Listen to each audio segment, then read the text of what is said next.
To invite a number of those who participated to just give me a little insight as to what has come through. You know, our takeaway here is with nutrition, it's not only about nutrition, it's about healthy people, it's about healthy planets. It's about innovation and finding that innovation back, but it's meeting all needs going forward.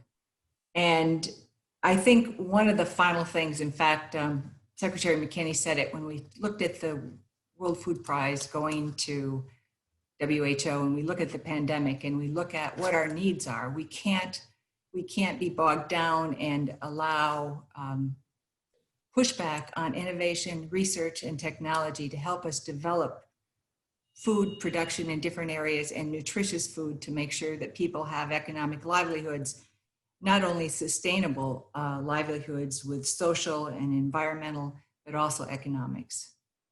Let's go to Leonard Mizzi from the European Union. Leonard, sustainable consumption patterns, please. Thank you, David, and thanks to all participants in the group I was attending, which was a blend of public and private sector.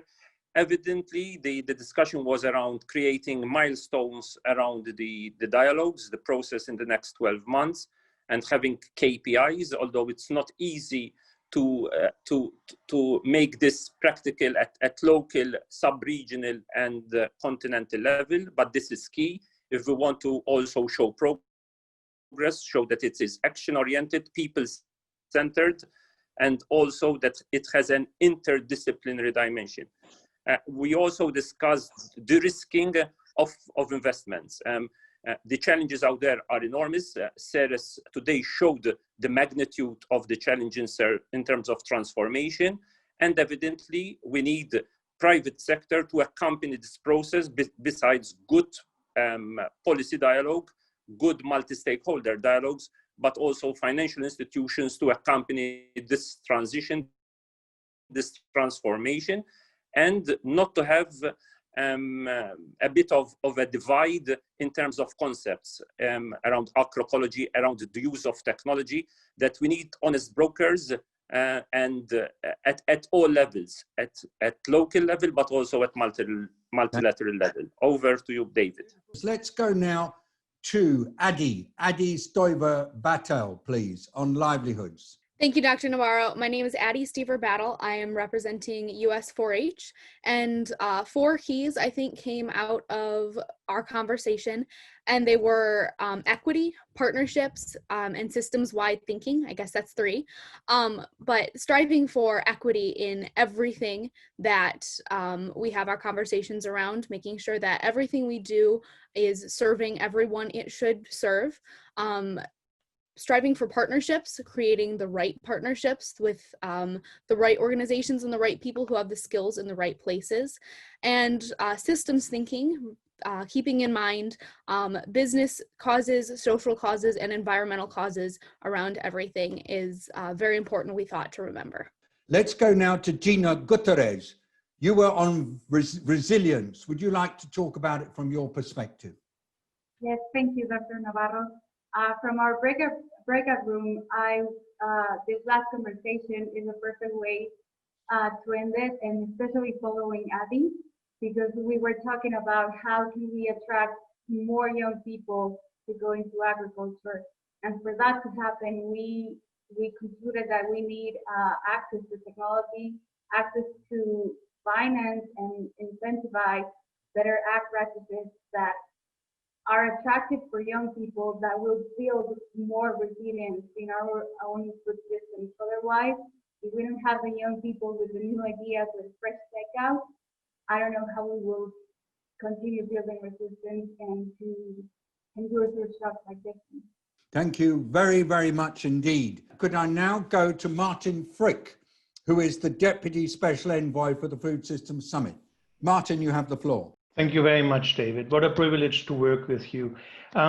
Couple of keywords. We need radical cooperation. The biggest challenge that we are facing are silos. And in this radical cooperation, we need to understand that food systems are truly about solving 2 issues. One is the issue of equity. and fairness and fair access to food for everybody. And the other one is, of course, to stay within planetary boundaries. Now, one sector doesn't have the luxury to go without the other sector. We need to care for equity in order to get the environmental crisis fixed, and we need to think about the environment and promote production methods in order to get the equity aspect right. For that, we need access to technology, we need dialogue, and we need finance. And we need something that I have seen and not heard, but seen behind Cindy Braun on her bookshelf, a big word saying enthusiasm. And it's great to see this enthusiasm, and I hope we can bring that to the Food Systems Summit. Over to you, David. Ted McKinney, please, for a last comment from you, US Department of Agriculture. Well, once again, thanks very much. And Cindy, thanks for giving that report for us. Listen, we're so thrilled to be participating in this. And I got to tell you, fora like this, because we were on an earlier one today with the World Food Prize, I have to cite that. And boy, we cannot miss the trifecta of yesterday being USA National Farmers Day. And here recently, in recent days, the World Food Program, of all people, received the Nobel Peace Prize, along with the irony of ironies, the Nobel Prize in Chemistry going to that in chemistry. We are all in for this. We believe great things can come from this, but I tell you, not unlike you, I have been a student of these global summits from the UN. More often than not, I think they are very positive, but they truly shape what the world starts to think about. And we have a couple of diverse views emerging on how we produce food. I think the recent Farm to Fork is one.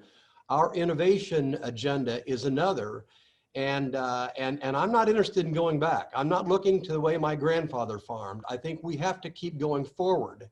And the beauty of at least the group I heard, and I think the beauty of the one that we heard from many of you that opened the session, talks about going forward. And I heard innovation in a major way. So I think we should keep doing that, but let's don't miss the elephant in the room. And just so you know, I'm not political here in the US. You could say the donkey in the room. I'm not political here on this, but we cannot miss what I think is an underlying tug of war here. Otherwise, we're blinded by a lot of things that are very important. Nutrition in my world. I saw nutrition. We had a very, very good discussion. I learned a lot. I intend to follow up on some. I intend to follow up with others, but I want to make sure we understand what could be, I hope it isn't, but what could be emerging with this very, very and critical summit. I fall back to what Norman Borlaug said. He's a father, a mentor to all of us. Take it to the farmer, he said. He was all about innovation. One of my greatest moments was a year and a half ago when I was in Mexico City and I got to hold some of the semi-dwarf wheat that he developed that saved millions of lives. So let's go forward in that vein. And maybe I bring that up because you didn't have enough diversity or pushback or other points of view, but I just think it's very important that we not lose sight of what could be emerging if we let it. And I don't want it to be. I want to stay focused on how we really, really address the difference between the 7.5 in this world going to 10. We're all in a positive manner. Thank you, David, for the opportunity.